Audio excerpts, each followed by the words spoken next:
Avez-vous remarqué une augmentation de la fréquentation de votre café lors des jours de match? Bien sûr, lors des jours de match, il y a une augmentation du chiffre d'affaires par rapport aux jours normaux, sans parler des jours de fin de semaine qui connaissent aussi une hausse.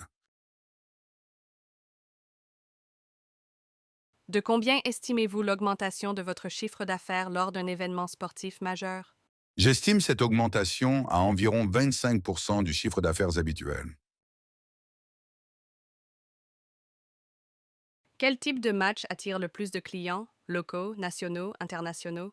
Chaque région est intéressée par une catégorie de matchs, mais généralement, tous les cafés préfèrent les matchs internationaux et ceux de l'équipe nationale, les Lions de l'Atlas.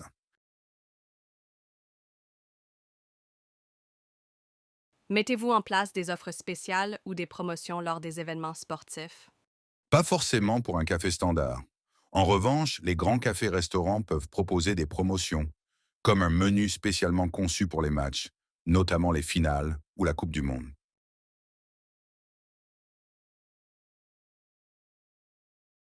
Avez-vous besoin d'augmenter le personnel lors des jours de match? Absolument oui, car le staff habituel ne suffit pas. Il faut embaucher des serveurs supplémentaires et parfois même des cuisiniers et des baristas.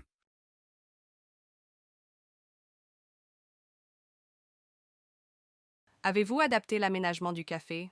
Écran, sièges supplémentaires, sonorisation, pour mieux accueillir les supporters? Dans un café ou restaurant, l'agencement des tables et des chaises est normalement bien structuré. Mais lors d'un match, toutes les chaises sont tournées vers l'écran, comme dans un amphithéâtre. Avez-vous dû investir dans du matériel spécifique, écran TV, abonnement à des chaînes sportives, pour attirer plus de clients? Oui, bien sûr.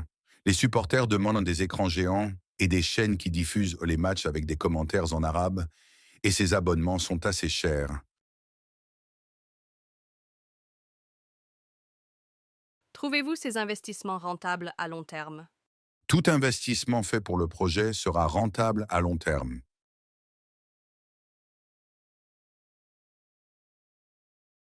Pensez-vous que la diffusion des matchs a contribué à fidéliser une clientèle?